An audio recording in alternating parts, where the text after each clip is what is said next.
ay ginagawa natin to with the influence sa kalooban ng Panginoon. Amen?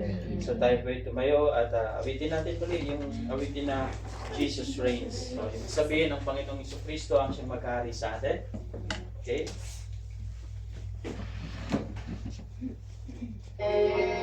Yes, Lord. Hallelujah.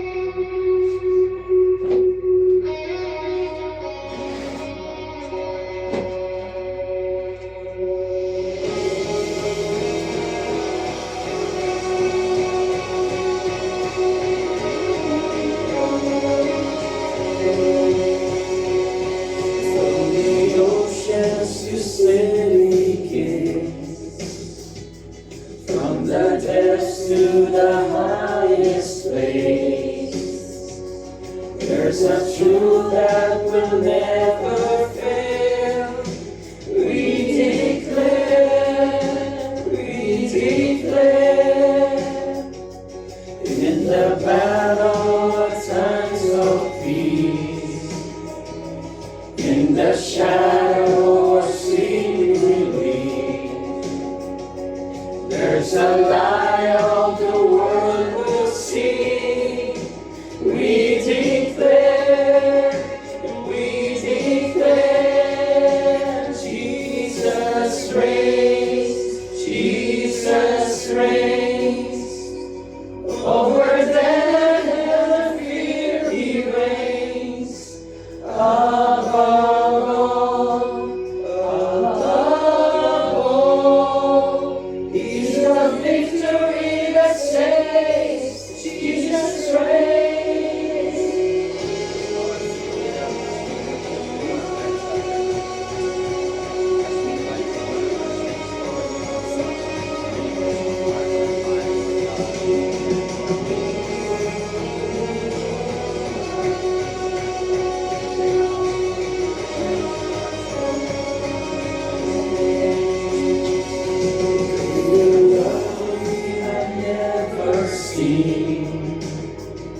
The ground is full of the world to be.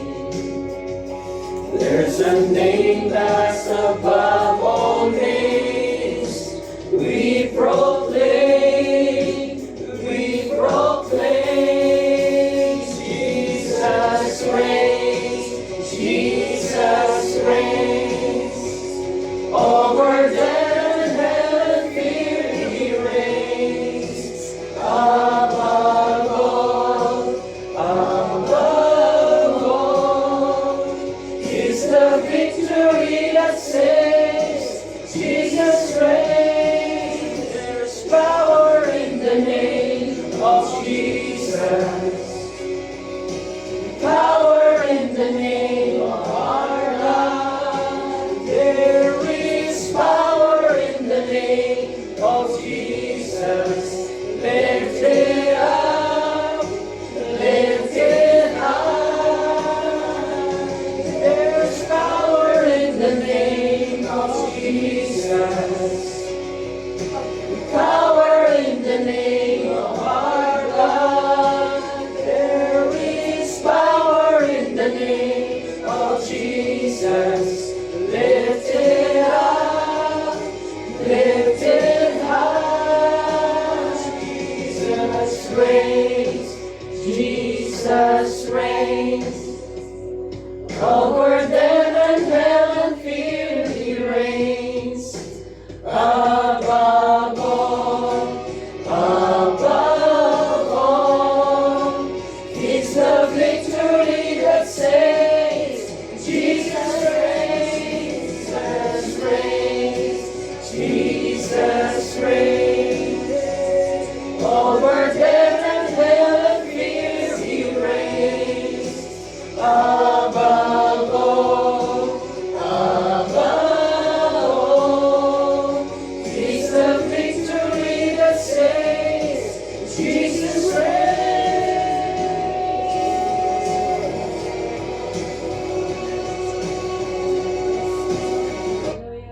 Okay, let's all pray.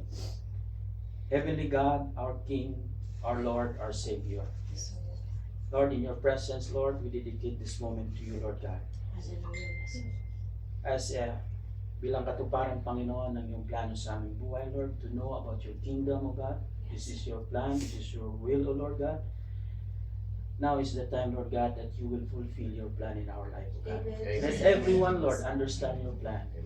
Let everyone, Lord God, receive it, O God. Let everyone, Lord God, see the truth about this message, O Lord God. Lord, we ask your holy presence to move among us, O God. Grant us sincerity, understanding, grant us knowledge, O God, at this moment, O God. And we pray, Lord God, that you will cover this place, O God, with your divine protection, O God. Walang makagambala sa amin, Panginoon. Lahat ng gawa ng kaway, Lord, ay tinatakwil namin, tinataboy namin, in the mighty name of Jesus Christ, O God.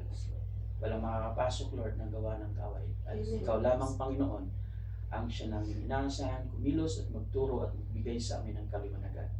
Lord, we humble ourselves to you. Lord, I am just your instrument. You are the speaker, you are the teacher, you are the light of this, O God. In Jesus' name we pray. Amen. Okay, let's get. Oh. So, very first time na magturo tayo ng kingdom concept, kingdom principle.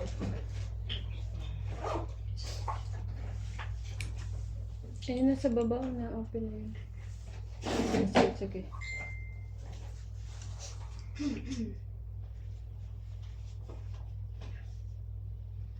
No, not working. Okay. Sabi natin. Ano pakiramdam natin? Sobrang time. Excited.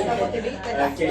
So, kingdom Worship service, study. kingdom theology. Okay, bago po tayo mapunta dyan, dito muna tayo sa ating ito yung open letter muna. Okay. So, okay, sige, pakibasa. Welcome to the kingdom. Okay. Okay. Okay. Dear student of the word and citizen of the kingdom, Most of us have been thoroughly in the language and practices of religion. From our childhood, we've been introduced to church beliefs, denominational doctrines, rituals, and programs. Yet, if you closely study the life and ministry of Jesus Christ, you will discover a profound and startling reality. Jesus never mentioned a religion, never started a denomination, and he never invited humanity to join a club. Oh, what happened? May napindot ka? May napindot ka pa. May Meron Back ba up. akong Hindi, dito. So, Nag-ano sa... Ano po yun sa TV? No, Sa TV. in Jesus' name. Storms. Style mo na kasi kaaway. Source siya. Sabi niya, oh, energy ni. Sabi kasi nila, energy. Asan yung Okay. Saan ba yung... remote? Remote po ng TV. Oh, Yun. Ayun eh. Here. Sorry naman, nanahimik ako. Ay, baka ikaw nakapindot. Ako ba? Oo. Baka napindot mo. Minsan hindi gawa ng kaaway. Dapat ko pala rin Okay. So, ilalayo ko na to dito. Ako pala rin kasalanan. Gawa pala nito. Sige, ano na tayo? Okay, instead, Jesus arrived on On planet Earth with a singular, non-negotiable message. okay. Repent, for the kingdom of heaven is at hand. This training manual is designed to completely deconstruct religious mindsets and introduce you to the ultimate foundational theme of the entire Bible, the kingdom of God. This study will shift your perspective from that of a charming religious member to that of an empowered legal citizen of celestial superpower. Celestial superpower. As you journey through these modules, you will discover that the Bible is not a religious book, but the legal constitution of a royal government. The kingdom is a literal country with its own king, territory, laws, code of ethics, and shared wealth, commonwealth. The major doctrines of faith, including the cross, salvation, the Holy Spirit, grace, and faith, are not isolated topics. They are legal subsystems that exist entirely under the supreme umbrella of the kingdom government. The parables of Jesus are not sweet bedtime stories, but official governmental briefings detailing how heaven's culture quietly expands, colonizes, and ultimately overtakes the system of this world. Yun pala yun. You were not created by God to merely dress up once a week, sit in the building, and wait for an evacuation plan to escape a broken planet.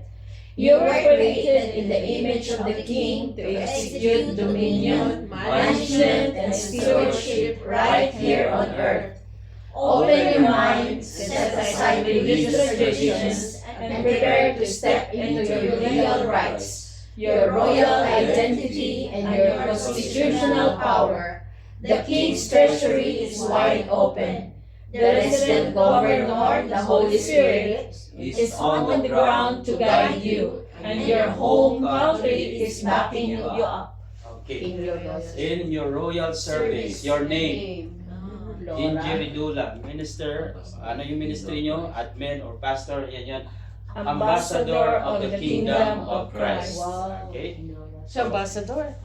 Yan, yun yung ating pag-aaral ngayon. So, bago ako magpatuloy dyan, dadalhin ko muna kayo sa mga foundation foundation ng mga verses. Diretso kayo dyan mamaya. Okay. So, anong nararamdaman nyo habang binasa nyo yun? Parang I belong to a certain country. Amen. Amen. Yung pala yung I have a Citizenship. citizenship. Ka na lang sa taas. Slideshow. A citizenship of heaven. Makita.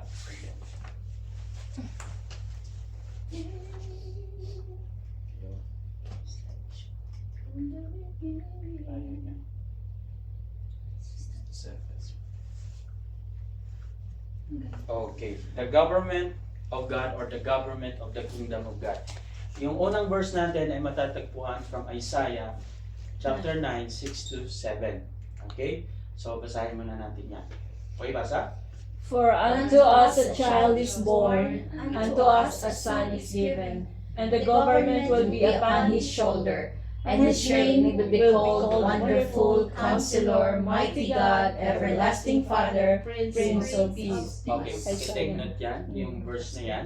Okay, now we know na ang Isaiah is, ito yung prophecy before Jesus Christ was born. Diba? Alam natin yung verse na yan, at normally, itong verse na ito ay ginagamit siya mostly sa Pasko, yan, at nasa mga Christmas card, diba? Pero, hindi natin nakikita or hindi na-emphasize talaga kung ano talaga yung bigat ng message na ito. Okay. We know that Isaiah is a prophet, kausap niya ang Panginoon at ini-reveal ng Panginoon sa kanya kung ano ang plano.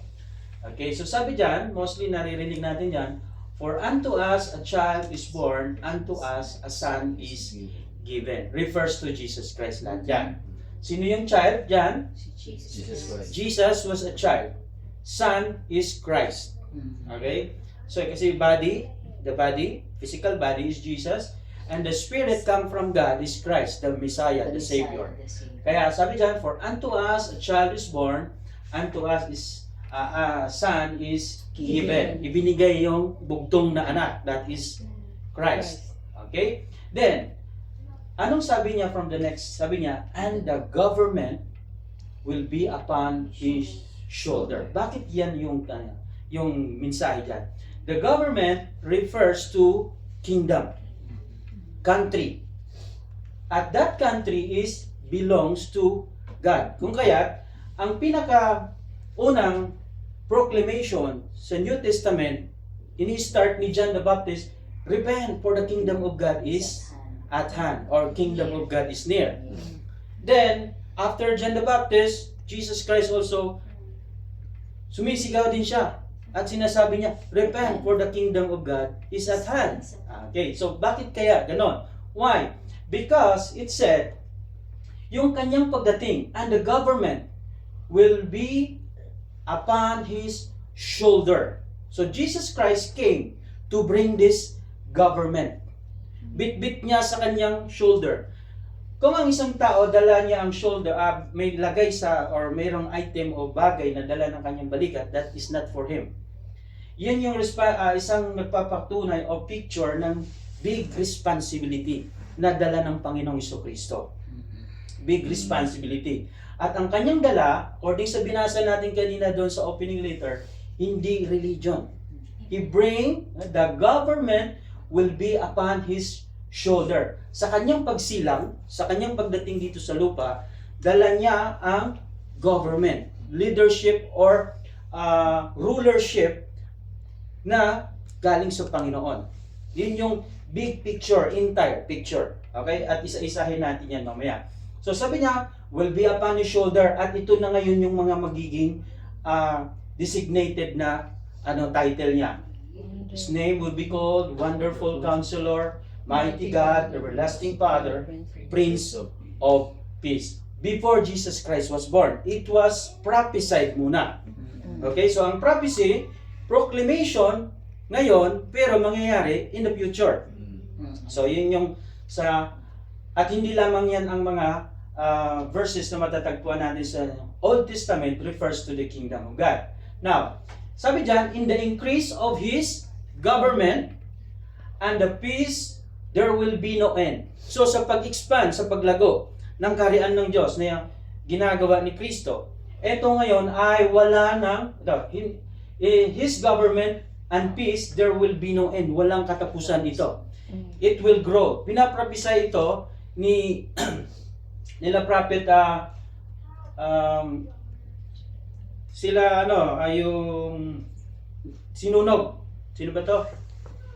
Yung tatlong Meshach, Abednego. Okay. Doon sa verses na yung mga kasunod, pinaprophesy nila ito na itong kingdom na ito ay mangyayari, darating. Okay? Mangyayari ito. Upon the throne of David and over his kingdom. So, di ba si David is a king? David is a ruler. Okay, sabi in the lineage of David, doon manggagaling ang Messiah. So there is a similarity ni David at ni Jesus Christ. So Jesus Christ came also as a king, like David also is handling the kingdom. Di ba? And sabi dyan, upon the throne of David and over his kingdom, to order it and establish it with judgment and justice. So in the kingdom of God, in the government of God, tinatatag niya ang kanyang judgment and justice. See, from that time forward, even forever, the seal of the Lord of hosts will perform this. Simula noon, hanggang simula na isinilang si Kristo, hanggang sa ito'y, sa kasalukuyan ng panahon, ito ay, sabi niya, even forever. Okay? From that time forward, even forever, the seal of the Lord of hosts will perform this. Sino ang magpe-perform? The Lord of hosts. Okay, ang Panginoon mismo ang magpe-perform. It means, kasi kung tao ang gagawa, walang assurance. But this, ang seal of the Lord. Ito yung host, hukbo ng Panginoon, ang siyang magpe-perform. The angels, the prophets, even si God ay i-perform niya ito para ito'y mangyayari. Okay? That was before. Now, ayan yung pag-aaral natin. Isa-isahin muna natin yan para mayroon tayong foundation na. So, what is govern or government? Okay, govern is to exercise continuous sovereign authority over a country or people. So, sinabi doon sa ating letter kanina, si Jesus Christ hindi siya nagtatag ng denomination, ng religion. Ano ang kanyang dala? Tatatag siya ng country government. Siya ang king. Kaya nga kinikilala natin Jesus Christ is King of Kings, Lord of Lords. So yung mga title na yan, hindi yan religious title. That is legal title. Ibig sabihin may hawak siyang territory. Government yung kanilang pinanghawakan, pamumuno. So yun yung ini-stand at kiniklaim ni Jesus Christ that I am a king, I am a ruler. Okay? So tuloy natin. Especially to control and direct the making and administration of policy.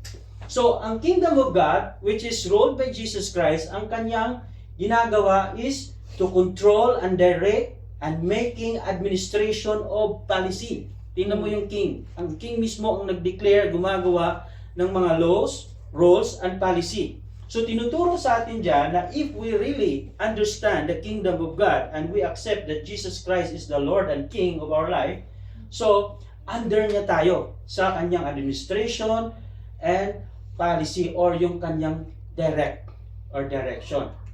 Now, tuloy natin. What kind of government that God has established? So, God has a kingdom government. So, pag sinabi natin government, mayroong monarkiya, mayroong yung ano natin, government natin ngayon, demokrasya. Okay, the monarchy, ito yung by bloodline. Bloodline. Hindi pwedeng magli-lead, maging king, yung hindi belong to the bloodline. Okay. Now, Jesus Christ is referring sa kanyang sarili as a king, monarch siya. By blood. By blood. Hindi by voting. Hindi by appointing. He himself born as a king, as a royal. Kasi anak siya ng Diyos. Okay? From that, nobody appoint him, nobody vote him, kundi by blood. Okay? So, monarch. Yun yung ancient government, pasimula pa lang. Now, sa paglipas ng panahon, maraming ng mga government na nabubuo ang tao para ito ay tumalikod sa rulership ng king. Ayaw namin magpapasakop sa iyo. Ayaw namin na sundin ka. So, ito ang nangyayari sa tao sa paglipas ng panahon and nangyari ngayon, kanino susunod? Sa kanilang leader. Okay? Supposed to be, man should follow the king, which is, the king is the real governor or the government himself. Pero ang nangyari, it was changed by voting. Nangyayari yung voting. So, pinipili na ngayon ng mga tao. So, that is the time na isinilang yung demokrasya, communist. Ano pa ba yung mga other terms, other types of government? None of those government na maasahan nating perfect. Why? Because the other government is led or ruled by human. But this government is ruled by King, God Himself. So, yun yung kanyang kaibahan dito.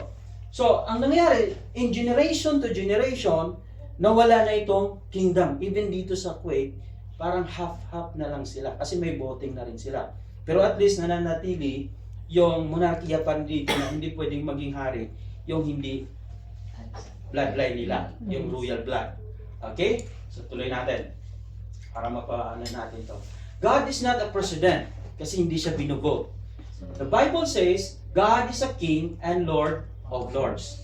So dyan pa lang, dinideclare dyan, pinapaunawa sa atin na as a Christian, as a believer, we need to understand this concept. Now, ang concept ng division or denomination, ito ay parang nahahati yung leadership na pinaniwalaan ng tao. Instead of God the King, nangyari ngayon, founder ng religion or denomination ngayon ang inikilalang leader. At yun yung napapurihan lagi. Okay? Yung Word of God, mapansin nyo ngayon sa panahon natin ngayon, may Word of God. Pero nakapost doon yung sino yung nagsasalita doon. Ginagamit. At pinupost nila yung leader nila. Pansin niyo yan? Na, okay, may Word of God. Pero pinupost yung kanilang leader o founder ng kanilang religion. Okay? Parang ina-attach nila yon. So one way of promoting the leader of that denomination. Pero supposed to be, hindi dapat ganon. Kasi that word refers to God. Hindi dapat ganon. So yun ang nangyayari dito. Kasi unti-unti ngayon, binulag ng kaaway yung mga believer to accept this type of concept.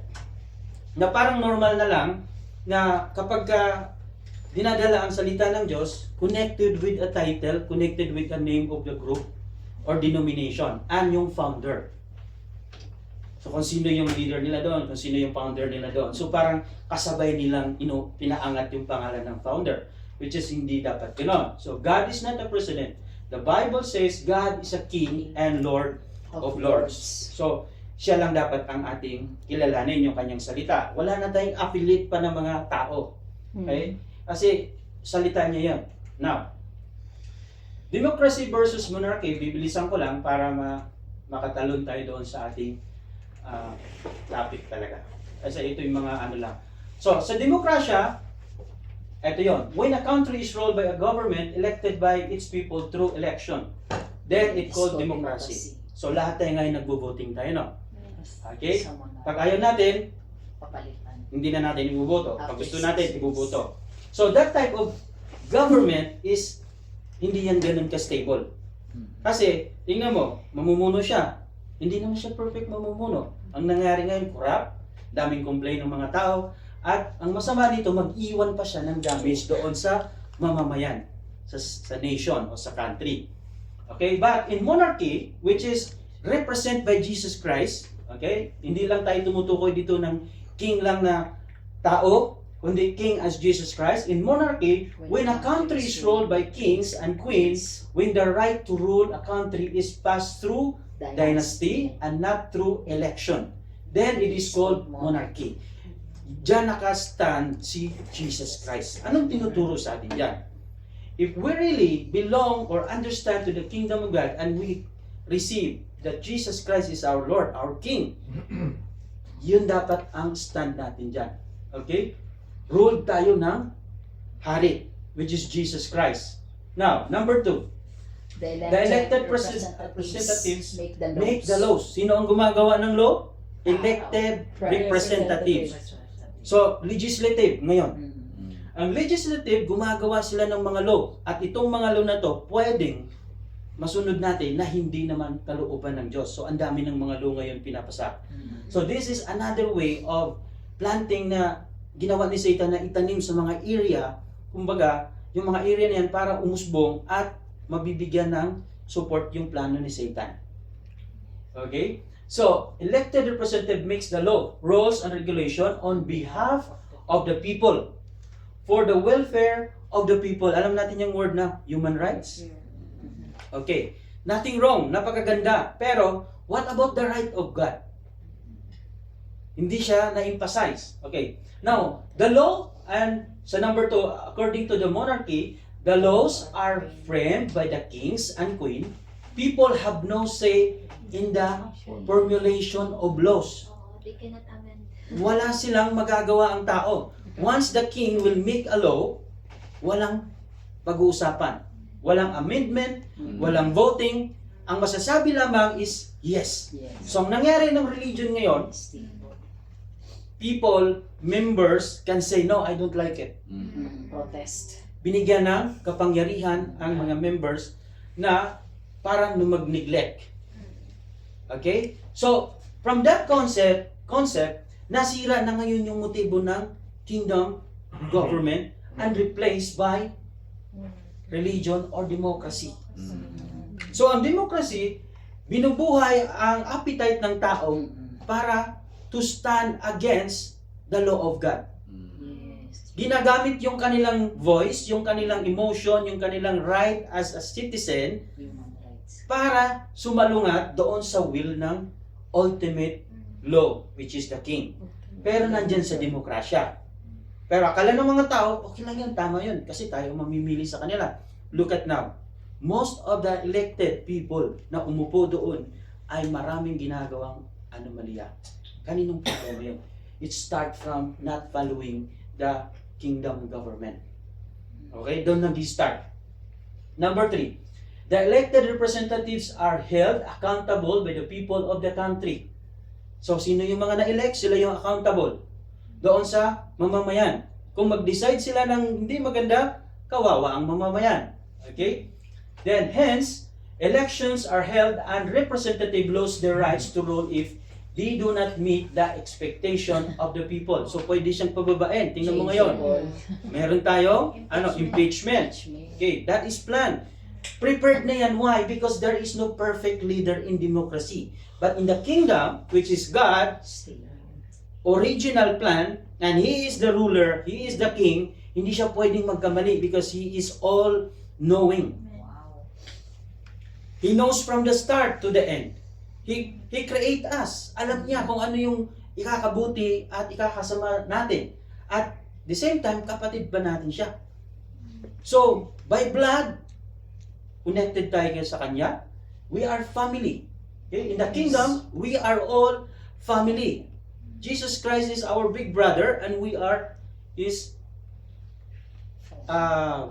family. Di ba? We are His family. So, in monarchy, the kings and queen have no accountability. People do not have power to remove kings and queens from the power if they are not if they are dissatisfied with their rulings. So, hindi pwede ang mga religious people na mag-elect para wag maging hari. Pero at this time, Jesus Christ has been what? Pinatanggal na sa trono. Why? Because instead Jesus Christ, siya yung nakaupo sa trono as king, as ruler, as leader, napapalitan ng leader ng denomination or religion. Yes. And then this religion, denomination, they called pit doctrine. Ano yung pit doctrine? Doktrina alaga, mahal na mahal nilang doktrina para to sustain their personal agenda sa religion na yon. At unti-unting nabubura yung pangalan ng Panginoon, but they keep using the word of God. Kasi hindi pwedeng mag-impact yung salita ng tao na yan. Okay, maka-impact man yan, napakaliit lang. But the word of God will impact you from in and out. So, lagi nilang ginagamit yon. Now, ano ba yung kingdom of God? Sige, pakibasa. The kingdom of God is a place where God reigns supreme and Jesus Christ is king. In this kingdom, God's authority is recognized and His personal will, purpose, and intent, producing a culture, values, morals, and lifestyle that reflects the King's desires and nature for His citizens. Okay, tingnan natin yung kingdom of God. Kingdom is a citizen, rulership, or government, or a country. Okay? Pero ang ruler doon is God. Sabi dyan, the kingdom of God is the place where God reigns supreme. Kinakanta natin yung Jesus reigns, ano? So, kung ang lugar na yan, okay, sabi niya, ito yung paghari ng Diyos, kung saan ay pinagharian niyo yung lugar na yan, siya ang supreme, highest authority. Now, in religion, who is the highest authority now? Mostly, either yung doctrine or yung founder o yung leader doon. But, hindi ganon sa kingdom of God. Ang i-recognize lang is only God, Jesus Christ, the King. Siya yung i-recognize, God Himself. Then, sabi niya, siya yung lumalabas na naghahari, supreme, and Jesus Christ is the King. Okay, sa buhay natin, is Jesus Christ is the King? Yes. Okay. In His kingdom, God's authority is recognized. Now, na-recognize ba natin yung authority ng Panginoon? So, kailangan dito, if we truly belong or understand to the kingdom or government of God, we recognize His authority. I-recognize yun, not the authority of the religion or denomination. So, ito ngayon yung mga movement ni Satan para tanggalin yung authority ng Panginoong Jesucristo, it was replaced by a religion. And religion itself, it creates their own rulership divided. How many religion in the world now? So nagki-create siya ng mga small box para nobody is being united or connected. Nahadlangan ngayon, parang division. But in the kingdom, as long as you are under to that government or country, kahit anong pang lahi mo, kahit anong pang lugar, sinilang tayo, bansang Pilipinas, one country. Ang iba ay sinilang sa Visayas, Luzon, Mindanao, magkaibang tribo, magkaibang ethnic, but we are considered as one citizenship. We belong to Republic or country of Philippines. So, pero ang daming denomination, ang daming religion, no? Kasi it is one way of dividing the unity of the country, itong division na to through what? Religion. Kaya dito nakakatakot kasi nagkakaroon ng opportunity si Satan para mabubulagan ng tao of all the religion. Sino ba yung pipiliin ko? Confused. Yes. They are using the same Bible. They use also the word of Jesus Christ. But sino ba talaga pipiliin ko? And every religion has their own pit doctrine. Yes. Kung gusto nila aso, aso lang din ang alagaan. Kung gusto nila pusa, pusa lang din ang alagaan. It means, if they want only this teaching ang ma-absorb sa inyo, yun lang din ang ipapakain sa inyo. Lagi. At until na dumating ang araw, wala na kayong ibang alam sa mga ibang katuruan. And this is very important. Amen. Okay? Now, sabi dyan, God's authority is recognized and His personal will. Kaninong personal will? God Himself. Personal will. Hindi sa ating will. Hindi sa will ng leader. Okay? Personal will. God's purpose. God's intent. Kaya lagi tayong nag-aaral about sa purpose. Kasi nire-remind tayo ng Panginoon, no, I have purpose for you. So this is my will, my personal purpose, my personal intent.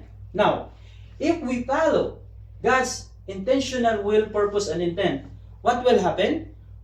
Pakibasa, producing a culture, values, morals, and lifestyle that reflects the King's desires and nurture for His citizens. Naintindihan natin yun? Amen. Bakit walang heavenly culture ngayon? Bakit walang kingdom culture, walang moral, immoral ang nangyayari? Why? Because we refuse, we don't recognize His personal will, His purpose, and His intent. Once na ma-neglect mo yan, ang ibubunga niya, ang result niyan is different. It will not produce godly culture. Babalik rin natin kung magpuproduce siya ng culture, heavenly culture dapat. But because we refuse, we neglect the will and purpose and intention of the King, God, that will produce a ungodly culture, ungodly values, immorality, and lifestyle na does not reflect the King's desire. At ang mangyayari, and the nature of the citizen ay mali. So, itong nangyayari ngayon sa sanlibutan natin. Kung titingnan natin, because we don't recognize the authority of God, because we don't look at Him as a king, as a ruler, as the highest ruler or governor sa buhay natin, because we follow religion, and religion, it has been established thousands of years. Yun siya ngayon ang pumalit, na-replace niya yon. So, ang nangyayari, nakakabuo tayo ng hindi godly culture, walang values na godly values, walang godly moral, then, it does not reflect the King's desires. So, anong lumalabas ngayong nature ng citizen? Ungodly, immoral citizen. Rebellious citizen. This is the work of Satan. Okay? Now, in fact, may pag-aaral tayo dyan kung bakit ayaw ni Satan maintindihan yung kingdom of God. Bakit ayaw mong marinig ito? At kung marinig mo man, bubulagan ka niyan, hindi mo maunawaan. Okay? Let's continue. Now, look at this. Before Jesus came, binasa ko na sa iyo yung Isaiah. Okay? That was before Jesus came. Now, tingnan natin. Before, nabasa ko na yon. So, before Jesus started this ministry, ano yung makikita natin? See? Sabi dyan, Matthew chapter 3, 1-2. Sino ang sumigaw niyan? John the Baptist. Sinong naunang isinilang? John or Jesus? John. How old John is older Jesus 6 Christ? months? 6 months. 6 months lang ha. Yun lang yung pagitan nila. Now, what was the work of John the Baptist? Okay. Ano ba yung trabaho ni John the Baptist? Telling people to prepare. To prepare the way for the king. Diba? Yes. At ang kanyang ginagawa, sabi niya, sigaw niya doon sa mga daan, sa mga ilang. Repent, for the kingdom of God is at hand, or the kingdom of God is near. Yun yung kanyang proclamation. That is his preaching. Preaching is different from teaching. Okay? Preaching is proclaiming, declaring, publicly. Believers or unbelievers, makakarinig siya. So I declare, I pronounce to you. Yun yung preaching, yun yung kanyang pinoproclaim. So on those days, John the Baptist came preaching in the wilderness of Judea and saying, repent, for the kingdom of heaven is at hand, or kingdom of God is at hand. So, in advance, pinoproclaim na niya, the king is coming. The king is coming. Before that, Isaiah. Di ba? So, nakita mo yung yung sequence, structure before. Nandun na yung proclaiming. It was mentioned a lot, many times. So, si John the Baptist unang nag-proclaim noon, nag-preach, nag-declare. Now, eto naman ang ginawa ni Jesus. Pagkamatay ni John the Baptist, ngayon, ano yung kanyang first proclamation? Okay, pakibasa. From that time, Jesus began to preach. Okay. 17. From that time, Jesus began to preach and say, repent, for the kingdom of heaven is at hand.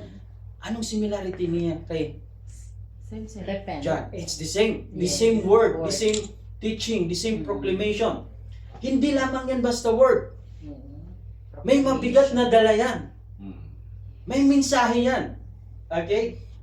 Nung pagdating ni Jesus, iba yung kanyang sinasabi, tinuturo, iba rin yung kanyang ginagawa. Pero yung kanyang ginagawa is a support to prove of His message. Okay? Repent, for the kingdom of heaven is at hand. Yun yung unang proclamation niya. Kailan nangyari yun? After niya natukso doon sa wilderness ng 40 days and 40 nights.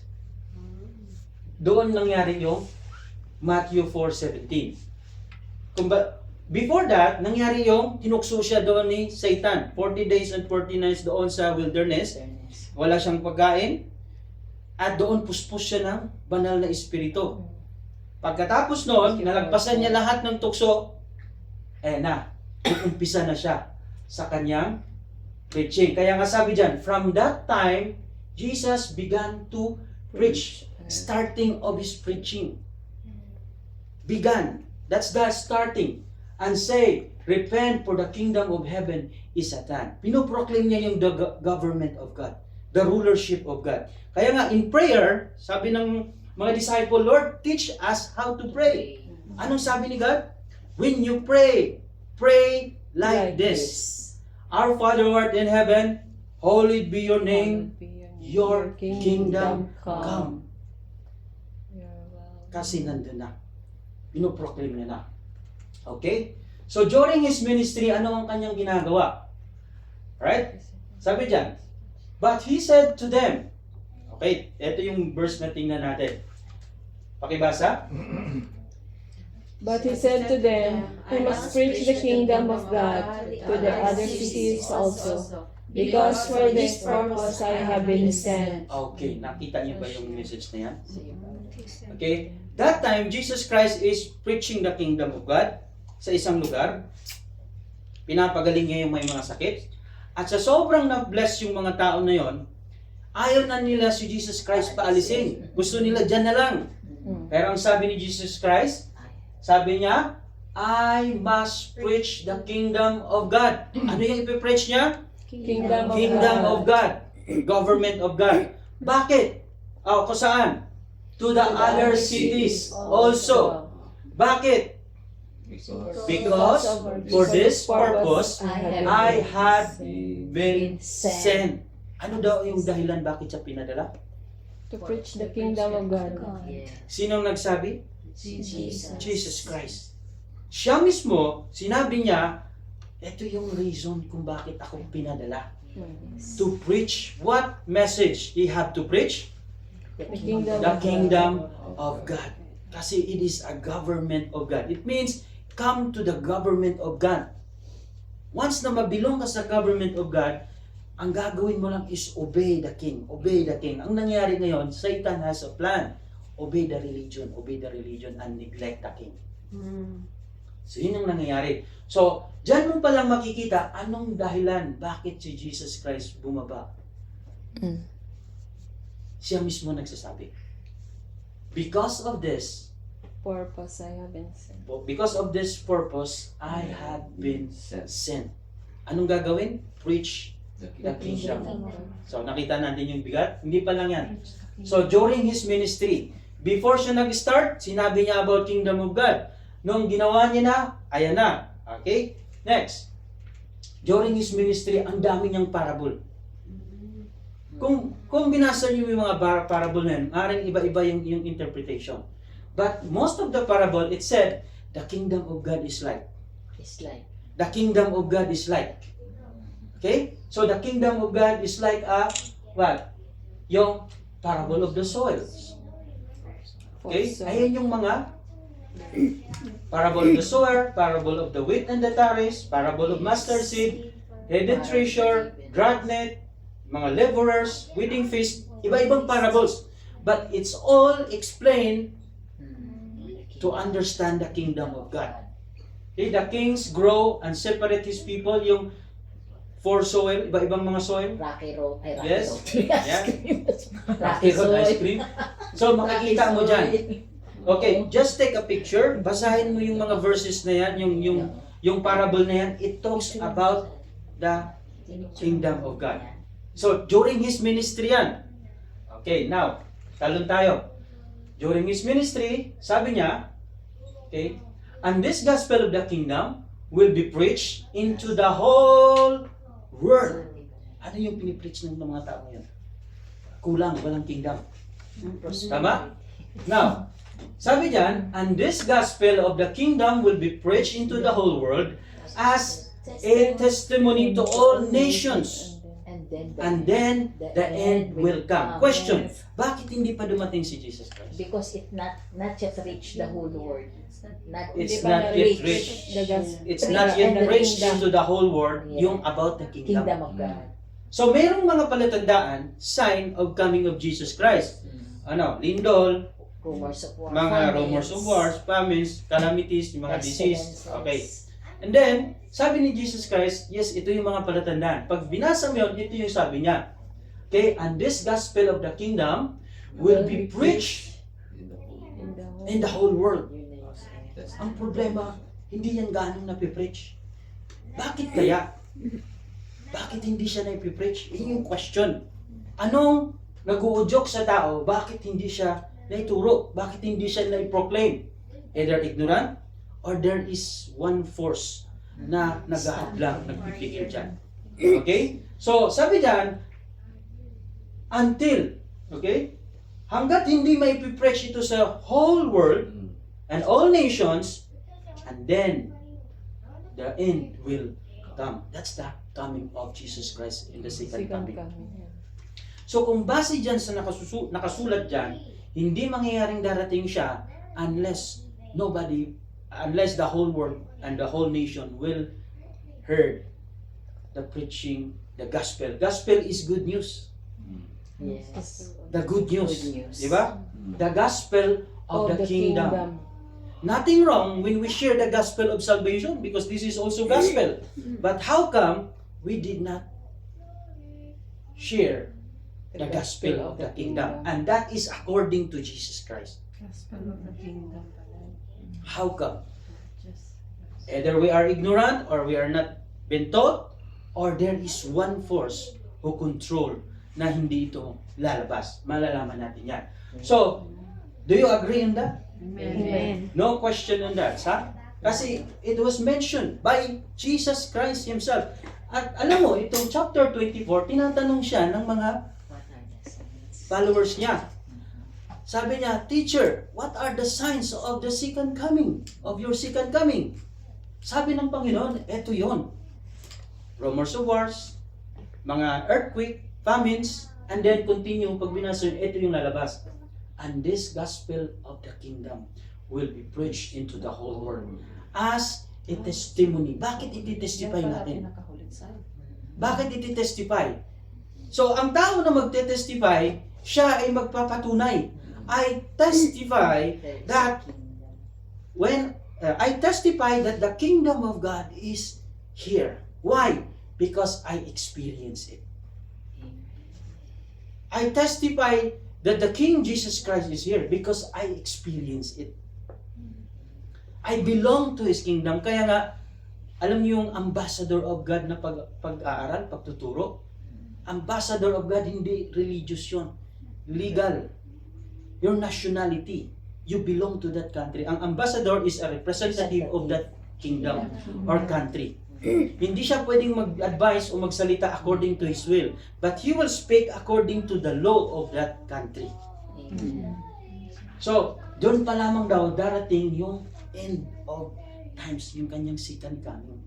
Kaya kahit nakita ko, gulo, yan, nasa malapit na tayo sa katapusan ng mundo. Yes, I know, but I am sure God still will not come.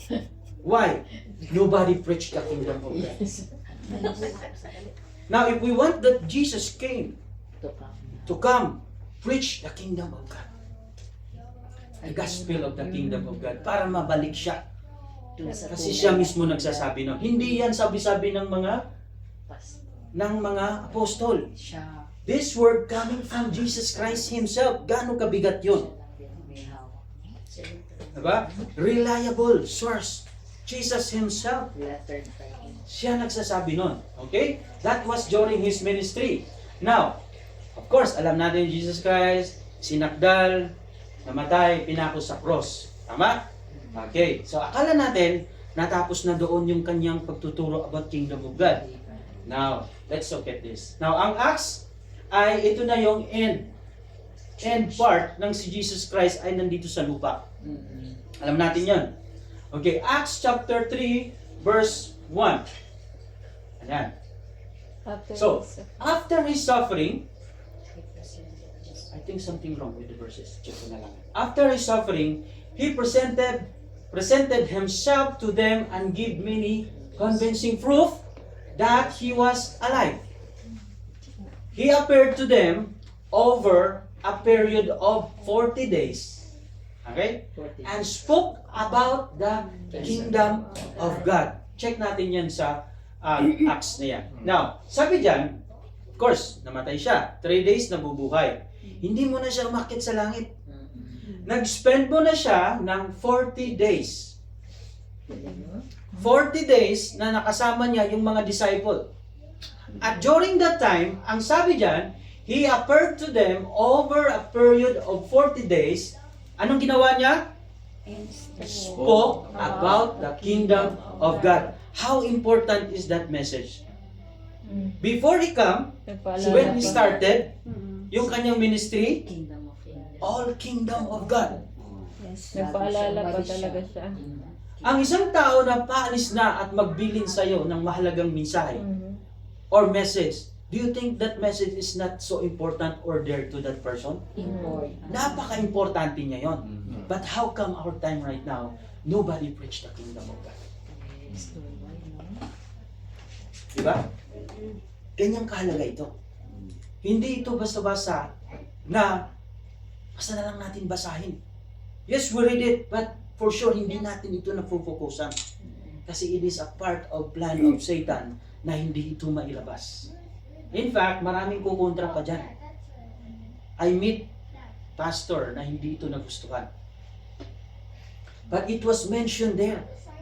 It is written in the Bible, and the one who speak to this word is Jesus Christ Himself. Kaya hindi natin ito mapagugulaanan. Kasi, kaya nga iniisa-isa ko siya. Dati nung nag-aral ako, hindi ganyan. Dinudugtong-dugtong ko siya from the start before Jesus Christ came, until He came, ano yung simula hanggang sa ginawa niya yung ministry niya before, para maunawaan at ma-absorb sa mga taong tuturuan ko. Pero during that time na nag-aaral ako dito, gulo ako, Lord, hindi ko to alam. Pero paborito ko yung verse, Matthew 6:33. Anong sabi doon? Seek ye first the kingdom of God and His righteousness, and all these things shall be added unto you. Yes. Hindi pala, pinakauna kong verse na natutunan is Matthew 6:33. May dahilan pala si Lord kung bakit yun yung pinaka-favorite verse ko. Yung John 3:16, huli ko na ginusto yun. Huli ko na siya. Napakahalaga din nun. Pero ito talaga. So sabi dyan, bago siya isinilang, ipinoproclaim na yung kanyang dala, yung kanyang responsibility is to govern, to rule as a king, as a leader. Hindi religious. Ano ang tutuusin? Siya ay politician. Totoo yun. Politics rule the country. Politicians rule the country by using the government. So Jesus as the king, siya ay politician. Hindi siya religious leader. Kaya nga yung inusig siya ng mga Pharisee, ng mga religious group ng Israel, he doesn't care. Pero nung sinabi ni Pilate, nandun siya sa harapan ni Pilate, inusig na siya, mayroong trials na nangyayari. Are you a king? Jesus Christ answered. Sabi niya, that is why I came. Sabi niya, nung sinabi ni Jesus yung kay Pilate na siya ay hari, sabi ni Pilate, do you know that I have a power to keep you alive? Or para patayin ka? Sabi ni Jesus Christ, none of your power has been granted to you if my Father did not give you. Sabi niya. So ngayon, sabi ni Jesus Christ, I have a kingdom but not in this world. Why? He refers to the kingdom of God in heaven. And then, sabi niya kay Pilate, do you know that I can call a legions of angels right now to destroy your kingdom? Nagulat, natakot si Pilate doon. Pero pag binasa natin yung Bible, parang nonsense lang, okay lang. Kasi walang dramatic doon na pangyayari. But what makes Pilate na sabihin sa kanya, wala akong nakikitang kamalian ng taong ito. Sinabi niya doon sa mga Israelites. Sabi ng mga tao, no, nagpakilala siya na siya ay hari ng mga Hudyo. Hindi sinabi ni Jesus Christ na siya ay religious leader because he is a king. So sabi ni Pilate, wala akong makitang kasalanan sa taong ito, kaya ako ay maghuhugas ng kamay.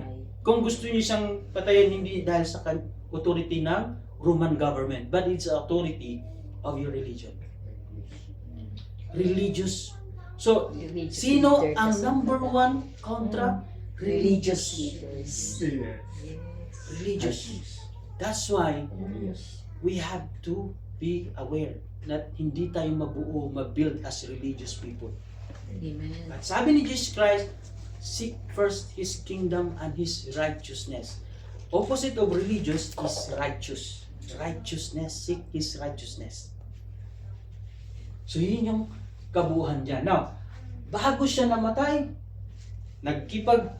meet mo na siya sa mga tao 40 days to spoke about the kingdom of God. Only one message. Only one message. Is because, or the message about the gospel of the kingdom of God. Then, after that, verse 9. Yan pala yan. After he said this, he was taken up before their very eyes, and a cloud hid him from them. Umakyat na siya sa langit lang. So, sinigurado niya na bago siya akyat sa langit, Nasabi niya. proclaim niya ulit. Namatay, nabuhay, 3 days. How important is this message? Bakit hindi natin siya binibigyan ng pansin? Kung walang nagsasabi nito at walang magtuturo nito. Diba? Hindi babalik si Lord. Hindi babalik si Lord at Kasi binili niya eh. hindi natin makikita yung mensahe ng Panginoon. So we can live in this world as blind about this message. Pwede kung hindi tuturo ito kasi natatakot ako, maaaring mayroon na naman mag-oppose sa akin. But I remember, this is very important. I would rather obey God than man. Inadlangan ako ng pastor na yun. Huwag mong ituro yan, wala yan sa Bible. I said, ha? Wala ba talaga sa Bible ito? What is this? Yes. Wala ba talaga ito sa Bible? And not only one pastor. Another pastor said, wala yan. There is a kingdom living, pero walang kingdom of God. How come? How would you live in a kingdom living if there is no kingdom of God? Sabi, merong kingdom living, pero walang kingdom of God. What is that? Word for word, mentioned by Jesus Christ before He born. Then, nung nag-start siya ng kanyang ministry, bago siya namatay, sinabi niya. Diba? Nakita natin yung kahalagaan nito. It's Acts 1:3. Today I will Hindi bring yan you. 3:1. Today Baliktad. I will bring you in my paradise. Yes. Okay, sorry. sinabi ni Jesus Christ doon sa isang magnanakaw na naitako sa cross. Thy will be done. Mhm. So ganun kahalaga ito. One thing if we know Bible, but another thing if we know the kingdom of God. Kasi it's good for us to know the Bible, attend in the ministry, attend in the services, but it's not right when we don't understand the message of God. You keep doing good things, but you are not doing the right things. At the end, there was purpose. There was no purpose na fulfill. And this is the general purpose of God. Ganun kahalaga ito. Now, the benefits of the kingdom, my very first favorite verse, sabi dyan, but seek first His kingdom and His righteousness, And all this. at ang benefits and all these things will be given to you as well. Sino ang magbibigay? Pinagtrabahoan mo ba yan? Hindi. Kasi yung ating effort para ma-provide yung all things na ating kailangan ay hindi sapat para matanggap yung ating mga bagay na pangangailangan. Okay? Maybe we can earn money, material, by our ability, by our talent, by our degrees, knowledge, pinag-aralan natin, pwede tayong makakuha niyan. But, pag sinabi dyan, all these things, ano yung mga things na yun? Makukuha ba yung protection mo, day and night, sa pamilya mo, sa iyong pinag-aralan sa school? If you need protection day and night to your children, to your children's children's, their children's and their children's, does your knowledge in your college will help them? No. These are the things that it's been added to you when you seek first His kingdom and His righteousness. That means you are abiding His kingdom, His lordship, and His law, and His ordinance. The result of that is the King will provide all these things to you. Dito ako nahugot. Lord, hindi ko na mababantayan yung mga anak ko when they are growing. Lord, paglaki na ng mga anak ko, may kanya-kanya na silang decision sa buhay nila. Hindi ko na sila mababantayan, Lord. But only by obedience to you. If my life will be obedience to you and your kingdom and your righteousness, they will look at us. They will follow us. They will follow you. And your wisdom, your knowledge, Lord, will be their guidance. Kahit na wala na kami. And as you had promised, Lord, ikaw mismo ang nagsabi nito, that all these things will be added or will be given to us. So, that was the priority. At kailan nangyayari ito? Totoo kaya ito na ipoprovide ng King? Totoo kaya? Meron kayang proof sa Bible na natupad ito?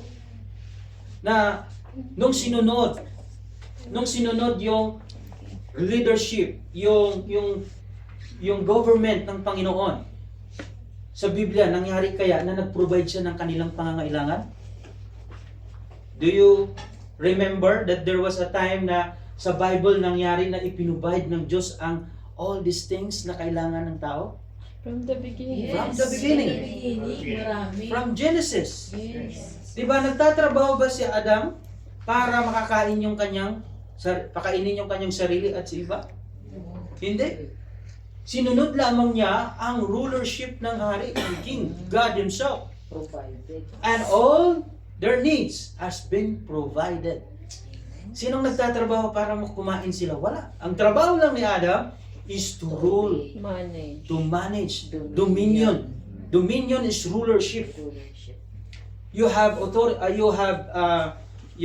meron kang pinanghawakang territory. Then you will domain. You will rule that territory. Your life is your domain. Your family is your domain. The church is our domain. If you belong to a certain group, that's your domain. And how will you do that? Rule it like God ruled it. So, His kingdom and His righteousness, unahin. And all these things shall be given to you. Now, ito pa. Sa Matthew 9:35, and Jesus went throughout all cities and villages, kasi tinupad niya yung ginawa niya. Hindi siya nagpapigil. Anong sabi dito? Teaching in their synagogues. Synagogues are not church. Different itong synagogue. Synagogues are not temple, are not church. Sa panahon natin ngayon, itong synagogue ay matulad natin ng isang lugar kung saan doon nagtitipon-tipon ng mga tao para to gather information kung anong nangyayari sa paligid. Sa panahon nila, walang news. Kung mayroong mang news, galing sa hari, susulat, tatakbo. Hear ye, hear ye, hear ye. Makinig kayo, makinig kayo. Ito yung sabi ng hari. Pero galing yan sa hari. Pero what if walang hari? So yung mga citizen lang, mga taong nakatira doon sa lugar na yun. So ang gagawin nila, pupunta sila sa isang lugar, magtitipon-tipon, magkwentuhan ang nangyari sa paligid, anong bago sa iyo. So nagkakakilala sila doon. And that is the place where Jesus pinili niya yon. Why? Hindi para magbuo ng religion, but because there's people gathering there. So, saan niya imamarket yung kanyang proclamation? He will proclaim the kingdom of God. At doon siya nagpapagaling. Sabi dyan, teaching in their synagogues, ang daming synagogues, and proclaiming the good news of the kingdom and healing every disease and every affliction. So, that is the benefits of the kingdom.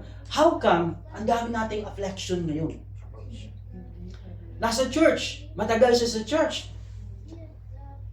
May ministry sa church, but full of affliction. Ano ba yung affliction? Yung mga kahirapan. Mga pinapahirapan sa damdamin, sa isipan, sa mga nakaraan, mga alalahanin in the future, affliction, mga paghihirap mentally, emotionally. But if you have or you are in the kingdom of God, papagalingin niya. That's why benefits. Okay? Sabi niya doon, teaching in their synagogues and proclaiming. Ang word na proclaiming is another term of preaching, announce. I declare, I announce, parang sa advertisement. Kung gusto niyo gumanda ang inyong buhok, gamitin niyo itong Palmolive na ito or Pantene. Ayan, hahaba ang Yung buhok hair mo, mo. mas mahaba pa sa buhay mo. Ano? That is marketing. Yes. In other term, marketing. So Jesus Christ did not come to the temple. Why? Kasi ang mga tao doon sa mga temple, religiosity na sila, built by Pharisee. Pharisees, yes. Established na sila. Jesus Christ go to the synagogue. Kasi itong mga may sakit, nandun. Kaya nga sabi, Jesus is a friend of sinners. Kasi bakit sila sumasahal? Ba't Jesus Christ ay kumakain kasama ng mga makasalanan na to? Because that is His market. His marketing is what? Bringing the products of the kingdom of God. Introduce it to the people. Hindi ba kayo ma-excite na mabuhay sa kingdom of God? This is also my prayer. This is also my belief. Kaya I don't care what religion ang mapupuntahan ko because those religions na mga yan are my market target.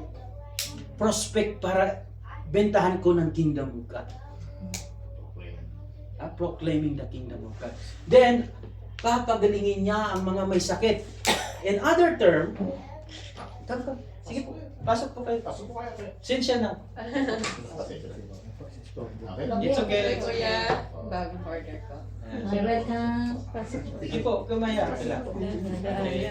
Kuya, okay lang ba? So, ayan. So, papagalingin niya. Kung tingnan niyo yung Bible, hindi siya direktang nagpapagaling kung hindi siya magpo-proclaim ng kingdom of God. Because in the citizen, the culture, the nature of God or kingdom of God, there is no sickness. There is no sickness. Pagagalingin niya kung may sakit. Kaya, ang lahat ng citizen to the kingdom of from heaven, all of them are rich. Kaya nga, sabi niyo, ano sasabihin kung ikaw ay poor? Let The poor say, I am rich. Okay? Let the poor say, I am rich. Because in the kingdom of God, all people is rich. There is no poor. Amen. That's the culture. That's the nature of the kingdom of God. Pero, kailangan nyo munang i-proclaim yun. Bago niya, gagawin yung pagpapagaling, pagpapalayas ng mga demonyo sa katawan ng mga tao. Because that's the nature of the kingdom of God. When the kingdom of God came to you, you will be healed. You will become rich. Hindi dahil mayaman ka materially, but because you have access to the commonwealth of heaven. Mga benefits. Okay? Now, this is the message that Satan hates the most. Okay? Ito yung mensahe na ayaw ni Satan. Tingnan natin yan. Alam natin yung the parable of the sower. Okay? So, alam niyo ba ng parable of the sower ay tinatranslate din ni Jesus Christ? Alam niyo ba yun? Hindi. Opo. Okay, pastori pa alam niya. Sino pa dito ang nakakaalam? So, alam natin yung parable of the sower. Translation. Tinranslate niya. Binigay niya yung meaning. Parable, it's very hard to understand. Ang parable is, dalawa ang purpose dyan. To hide it to those who are not, believer, but to expose it to the believer. But how they will find it? When we search it diligently. So, double purpose yun. Hindi siya gumagamit ng mga totoong character. Gumagamit siya ng mga other things as symbolic. Pero this type of parable, in-explain niya. So, once na na-explain niya yun, wala nang better translation kapag in-explain na ni Jesus Christ. Okay? So, gusto kong i-ano sa inyo ito, na kapag binasa yung the parable of the sower, mayroong mga talinghaga doon about sa for soil. Ito lang yung nakafocus tayo sa for soil. But we don't look at other things na more dangerous na kapag hindi mo naunawaan. So, sabi ng mga apostol, bakit mo tinuro yung parable? Hindi namin maintindihan. Sabi ng Panginoon, ito ay ibinigay para sa inyo, hindi para sa kanila. So, mayroong selected people. Are you one of this? Hoping, praying na isa tayo dito or isa kayo dito. Now, in-explain niya, parable. Pero, before niya ito in-explain, binasa niya muna yung mga nangyayari doon. So, may nagkasik ng binhi. Ang mga binhi ay nahulog sa lupa. Okay? Nahulog sa daanan, sa batuhan, mayroong sa damuhan, mayroong nasa magandang lupa, at ito'y namunga. 100 times, 30 times. Okay, alam natin yan, no? Hindi bago sa atin yung kwento na yun. But ito ang hindi natin alam gaano. Listen to what the parable of the sower means. Sino nagsabi? Jesus Christ. Tandaan nyo yan, nasa kanya galing yun, ha? Hindi galing sa tao, hindi galing sa akin. Siya mismo. Sabi niya, listen to what the parable of the sower means. Ito yung kahulugan yan. Ito yung translation nito. When anyone hears the message about the kingdom, pakibasa? And does not understand it, the evil one comes and snatches away what was sown in their heart. This is the seed sown along the path. Who can remember kung anong nangyari doon sa seed na nandun sa pathway? Mistats ng ibon. Inisnatch ng ibon. Sabi doon sa parable, may isang naghahasik ng binhi at ang binhi ay nalaglag sa daanan. Sa pagkahulog ng binhi doon sa daanan, bird came and snatched it. Okay? Yes. Bird and come and snatched it. Now, according to many translation ng tao, they explain that the seed is the Word of God. Word of God. Correct? Yes. According to the translation of many, the seed refers to the Word of God. But look at this. When anyone hears the message about When anyone hears the message about the kingdom of God and does not understand, okay? And does not, sorry. When anyone hears the message about the kingdom and does not understand, the evil one comes and snatches away. Now, evil represents bird. Yes. Evil represents bird. Minention na doon, ang ibon, bird come and snatch. Okay, so ano yung tinuka niya? Binhi. What was the what was the seed meaning? Kingdom. It should be the The kingdom. message about Wow, the the kingdom. The message Oo, about yung the seed. kingdom. Yung seed. Hinaram. Maraming chokes of life Yes. kasi. The message about the kingdom. kingdom. Yun ang ayaw ng Satanas na marinig at maunawaan natin. Message about the Kingdom. The message about the yung kingdom. government of Mm. God. This is why I am brave enough to teach you about this. But I am very careful. Kasi baka maya ang maturuan ko at masirang ko dito ay nabulagan. Baka awayin pa ako katulad ng nangyari sa akin. Paalisin ka sa lugas, Pastor. Yes. Baka paalisin pa ako. It is very clear. It's clear naman. It is very clear. See? The seed is the word. Ang seed is the kingdom message about the kingdom. Message about Kaya the pala kingdom. Jesus Christ is keep saying it. The kingdom of God, the kingdom of God, the kingdom of God, the kingdom of God. But according to many translation, wala akong narinig from my start, from my young age na nag-attend ako ng church. Nobody preached me about the kingdom of God. Nobody. I did, Pastor. Amen. Praise God. Pastor Rico, I preached yeah. the kingdom. Yes, Pastor Rico did it already. Yes, yes. During my young age, I said, ngayon, hindi na ako young. Hindi na ako young. Pastor, pinipreach ko yung kingdom. Amen. Alright. I heard it from Pastor Rico. I heard it. Yes, exactly. That's why I am very confident na makasama ko si Pastor Rico. Amen. God to God. I'm very confident. Yeah. At purihin ang Panginoon sa buhay ni Pastor Rico because of Yes. Pastor Rico, binigyan ako ng daan to come to the Logos Church. Amen. Glory to God. Glory to God. Deliver this message. Yes. So, this is it.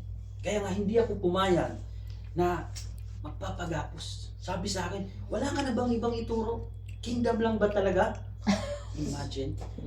Pero Pwede niyang tanggapin na magturo ako ng ibang teaching except the kingdom of God.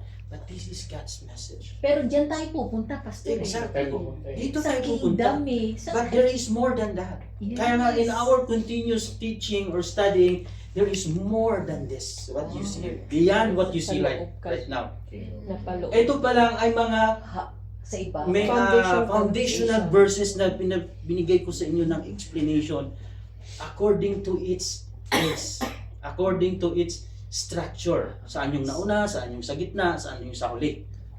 At marami pa dyan. Okay? So, ang translation pala niyan, yung seed pala is the message about the kingdom of God. Now that you are here now, at nakarinig na kayo nito, Hermeneutics. you are entitled. And Satan right now is eager to snatch it, to snatch this message from your heart. So ngayon, ay target kayo ni Satan na tanggalin yan, ang mensahe na yan sa inyo. But I really thank God for over 5 years, hindi nawala sa akin ito. Amen. Glory to God. Over 5 years. Imagine, over 5 years. I think Pastor, yung soil, yung heart natin. Yes, Yes, Puso the natin. heart is the It's soil. true. Yung ating Yeah. Heart. yung soil. Yun yung soil dyan. At Tama. ini-explain yung Heart. Panginoon niya. Mm. So this is the main message lang ang kinuha ko dyan. Because my teaching now is selected only for one focus, Kingdom of God. Okay, but in this coming Friday, ako yata ang next preacher. Ito po yung message na ating, Yeah. the message that Satan's hate the most. Amen. Yun yung ating, Amen. yun yung magiging preaching natin. Kapag ako ang preacher ngayong Friday, Kayo. Open ang Panginoon. Magkasunod kami ni Pastor Rico. So, read in advance doon sa parable of the sower and the explanation. So, Okay, so read in advance. Now, so the evil one comes and snatch it away. What was sown in their heart. In your heart. This is the seed sown along the path. around the path. Kaya napakalinaw dyan. Napakalinaw nito. Ganyan ang impact nito at ganun kaseryoso Satan. Satan himself came, hindi yung mga angel lamang niya, yung mga aliporis niya. Siya mismo ang kusang dumating para kunin yun. Because he doesn't want us to understand the message of the kingdom. Kaya nga sinabi niya, anyone, okay? When anyone hears the message about the kingdom and does not understand it, Pag hindi mo maintindihan. pipiliin mo bang hindi mo maunawaan ito? That means you allow Satan to snatch the message of the kingdom of God in your heart. Mm. Ganyan ito kalalim. Conclusion. Ito po siya. Okay naman siya. Ganda. Okay? The kingdom of God is a central concept in the teaching of Jesus Christ. Amen. Central concept. In the teachings of Jesus. Okay? Jesus brought to us a government called Kingdom of God. Kaya ang daming verses sa Bible, Kingdom of God, Kingdom of Heaven. Ano yan? Interchangeable yan sila. Okay, kulang yan. Naputol. Naputol. Okay, sorry lang. The kingdom of God is the realm where God reigns supreme and Jesus Christ is King. Ruler. Kapag naunawain yan natin, we will put in our heart and our mind that Jesus Christ is the ruler from the start of our day. Mm. Lord, rule my life starting from this moment that I woke up until when I get sleep. Rule my life, Lord. In this kingdom, God's authority is recognized. So we have to practice day by day that the authority of God must be recognized. His personal will, His purpose, and intent. I-recognize natin, Lord. Yun. Lord, what was your purpose why I have family? Bakit binigyan mo ako ng 3 anak, ng 4 na anak, ng 5 anak? What was your purpose, Lord? Bakit hindi mo ako binigyan ng anak? What was your purpose, Lord? Okay? Producing. Bakit? Para pala ito magbunga, mag-produce a culture. Ano bang kultura natin ngayon? Religious culture sa kalatan. In general, the world is full of religious culture. Pero kung pag-usapan natin yung culture, hindi pinipili dyan yung saan ka isinilang, anong kulay mo, maganda ka ba, sexy ka ba, matangos ba ilong mo, hindi. As long as you do the same culture, okay, ma-apply mo yun as your cultural activity or cultural value. Now, kapag ang culture ay nakaugat na sa'yo, nakadikit na sa'yo, hindi ka na mahirapan pang gawin to day by day. Mm. Kasi it is become your lifestyle. Yes. Normal mo na itong routine. That's your culture. Lagi kong ina-example din yung pagkain ng rice. Tayong mga Pinoy lamang ang kumakain ng rice 3 times a day. Snack pa nga, bahaw. Stable food. So that is our culture. Hindi na kailangang pahirapan mo. Tayo lang din yung sumisigaw, "Hoy!" Pagka pumunta ka sa ibang lugar, gusto mo maghanap ng Pilipino, sumigaw ka lang ng, "Hoy!" Ang dami mong Pilipino na Pilipino nga. That is our culture. So, dito din, if we recognize the sovereignty of Jesus Christ as ruler, as king of our life, ma-recognize natin yung kanyang personal will, yung kanyang purpose and intent. Then, mag-produce ito ng culture, kultura, heavenly culture. Kaya mayroong mga kanta Jesus culture, galing yan dyan. Kingdom values, godly values. Ano ba yung binavalue, pinapahalaga ng langit? Obedience, love. Yun yung pinapahalaga ng langit. Morals. 10 commandments is a morals. Violate 10 commandments, you will become immoral. Na hindi rin itinuturo yan kadalasan. Morality. Yes. Okay? And lifestyle that reflects the king's reflects the king's lifestyle. Dito ba? Yes, tama. Producing culture, values, and lifestyle that reflects the king's lifestyle or moral. So, gusto ng Panginoon na yung kanyang lifestyle, yung kanyang intent, ang siyang ma-apply sa lupa. Sabi niya, go and multiply. So okay, anak ng anak yung tao, pero bago niya sinabi yun na mag-multiply kayo, tao, this person has my image already. So once na mayroong image of God sa akin, it is not good for me to be alone. That's why NG came to my life. Amen. Okay. Amen. Amen. So we have the DNA. In other words, Pastor, we have the DNA of God. Yes. That's why when it is not good to Pastor Rico to be alone, Sister Dia came. Okay. Amen. When God look at Brother Glenn that he is not good to be alone, Amen. Sister Christine came Amen. to multiply. Multiply. Why? Because you have the image of God.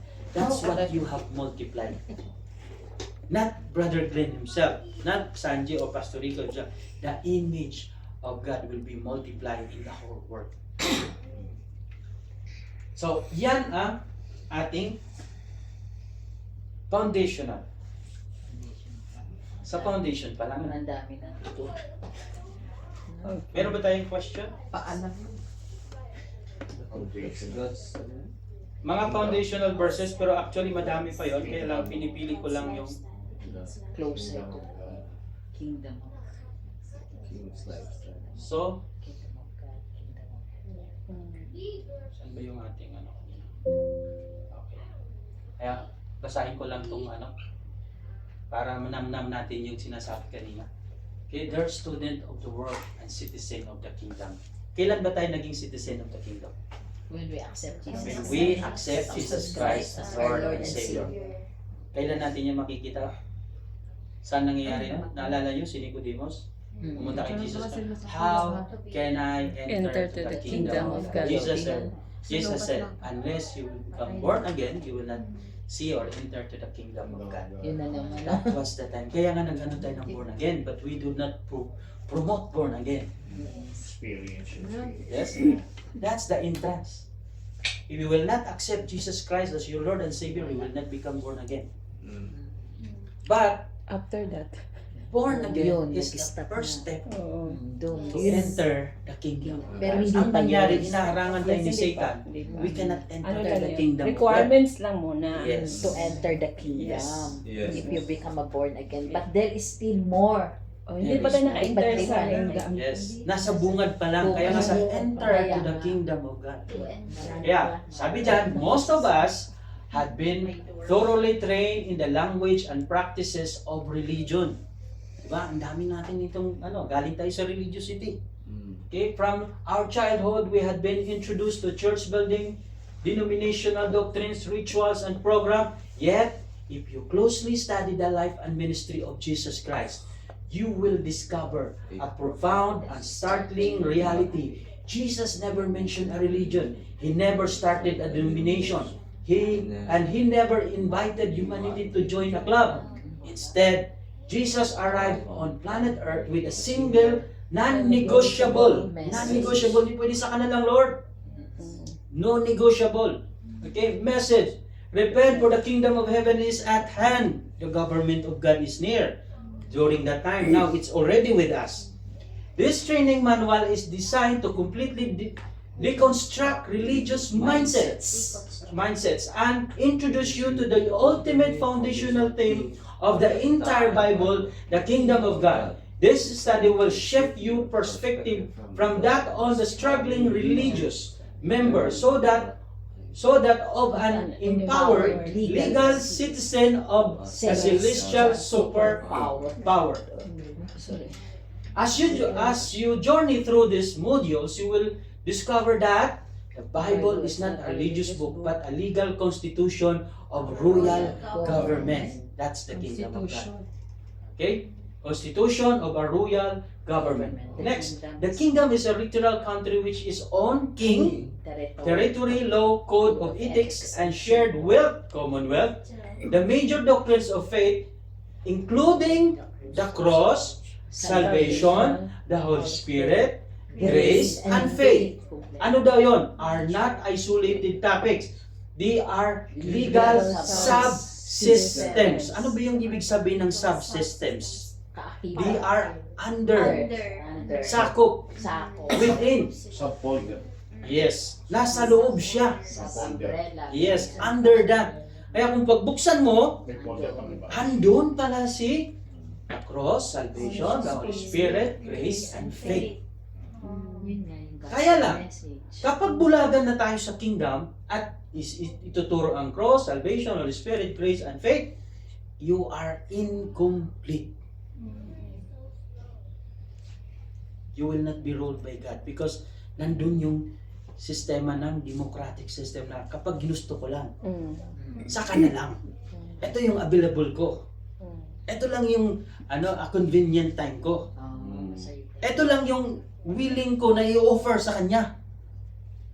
But if you understand the rulership of God, when God said, go and make disciples. Yes, Lord. Yes, Lord. Obey. Yes, Lord. Okay? So, they are subsystems that exist entirely under the supreme umbrella of the kingdom government. The parables of Jesus are not sweet bedtime stories, di ba? Mga parables. But officially governmental briefing detailing how heaven's culture quickly expand, colonize, and ultimately overtakes the system of this world. Kailangan ma-overtakes natin tong sistema ng mundong ito. Change the world. You are required to change the world. Kaya kailangan nating mag-step out. Kaya nga teaching lagi kong inano sa inyo. You can teach in the way na kaya mo lang sa mga taong kaya nyo lang din. Kung yung hindi nyo kaya, don't worry. Mayroong ibang taong ipapadala doon. Maaring kami, maaring ibang tao. So, you were not created by God for merely dress up once a week, sit in a building, wait for an evacuation plan to skip to broken planet. Ano ibig sabihin nun? Laging nagabang ng tao, Lord, balik na para punta na kami sa langit. But according to God, pray like this, your kingdom come. Pero, it's been prepared. When we die, we will go to heaven. Pero bakit yun yung lagi nating inaasam-asam? Lord, come now, come now. God said, influence the world Hindi yung ikaw. through my government. Hindi na mawawala sa iyo yung heaven because you receive already Jesus Christ. Nasa sa iyo na yan. But to the point na hindi mo magagawa yung pinapagawa ko, I think you're blinded. Para kasi selfish ka pag sinasabi. So, you were created in the image of the King to execute dominion. It's been written in Genesis. Management and stewardship right here on earth. Domain. Let us make man in our own image and in likeness to have dominion over the fish, the earth, of all the creation. You will domain. Binigyan tayo ng dominion. Open your mind, set aside religious traditions, and prepare to step into your legal rights, your royal identity, and your constitutional power. The king's treasure is wide open. The resident governor. Who is the governor? The Holy Spirit. Holy Spirit. Kaya nga, bawat district, Pilipinas, Mindanao, Luzon, Visayas, okay? Region 1, Region 2, Region 3, District 1, District 2. Mayroong governor in every region. Anong trabaho ng governor? Governor is the representative of the government of the president. Saan ang Malacanang? Nasa Maynila. Kailangan bang pumunta ng presidente sa Mindanao, sa Visayas to represent para ipakita yung kanyang sarili? No. The representative of president is governor. The same as God in heaven, the representative of God in heaven right now is the Holy Spirit. He will govern us. Without the Holy Spirit, kahit ganun pa natin kagaling explain ito, it will never become effective and powerful. So, the Holy Spirit is the governor. Siya yung mag-govern. Tagapamahala, magmamahala, maglilid sa iyo. See? Yung Word of God is a constitution. Kailangan lamang i-perform ng governor. Bibigyan ka ng power. I give you the power as a governor to execute this. Dadalhin mo yung later. Galing kay presidente. Signed by governor. I-release mo yung budget ng aming barangay. Papatayo ko yung basketball court. Who signed it? From governor. Hindi na kailangan kay president because governor has the authority, the name from the president. The same as the king. Intindihan natin yun? Amen. Bible is also politics.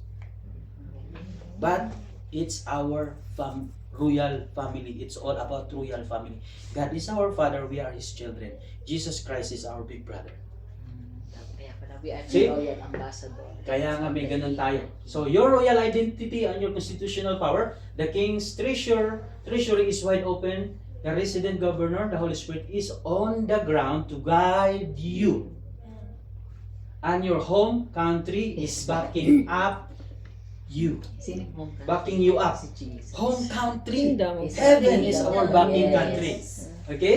So in royal service, Flora Bustamante Ministry, Wow, ang ganda. no? ambassador of the The kingdom kingdom of of Christ. God. Welcome to the country of heaven. Welcome to the kingdom. So, what is kingdom? Pinakita ko na sa inyo kanina yan. Yes. So, in the next lesson, dito na tayo. Okay, patikin mo na yan. All glory to God. Ibot, ay patikin mo yun. 6:30. Nag-start tayo, 5? 5, okay. So, okay. That's the, kung gusto niyo mag-share, magtanong, hanggat kaya ko, with the help of the Holy Spirit, sasagutin ko. Pag hindi, pag-aaralan ko. Brother Glenn. Turista ako. So, matatapos tayo exact 15 minutes. So, kung Parang gusto ang niyo ganda yan. kasi may matututunan ka sa mga Ha? ano. Kwan na ako, curious or I'm just wondering. Mhm. Stop. Bakit nag-oppose yung kung sino mang pastor yun sa ganito? Okay. Bakit nag-oppose? Parang wala akong nakita na Mali. dapat na i-oppose eh. Because according to that, Satan snatched it from their heart, from their mind. Focus kasi sila sa salvation, yung teaching doon Maaaring- sa church. Maaaring gusto lang nila salvation lang, Holy Spirit lang, cross lang, walang other teaching. Maaaring ganon. I cannot say what hindi ko makuha kung ano man, but I respect them, I love them. Pero naintindihan ko kung bakit. Kasi Satan snatched this message from them. Kaya nga sabi nun, if anyone does not understand the message of God, Satan himself snatched it from them. Snatch it from them. So hindi nila kasalanan, I cannot blame them. But one day I pray that this church will preach the kingdom of God. Parang narinig ko kasi yan eh. Hmm? Parang narinig ko yan about yung parang kaso mo, pastor. Parang na ano pa yan. But I thanks God for that case kasi from that nag-stand ako. Yes. Amen. Kung kaso man yan o ano man, but I really thank God kasi Pero wala naman. pinakita sa akin ng Panginoon yan. Amen. Amen. Pero Kasi kasi meron yung kasi ibang certain church, group, Ah. there are certain churches that the leadership style nila is they want to be the leader until as much as possible. They are not open to a point that yung isang Kristiyano ay mas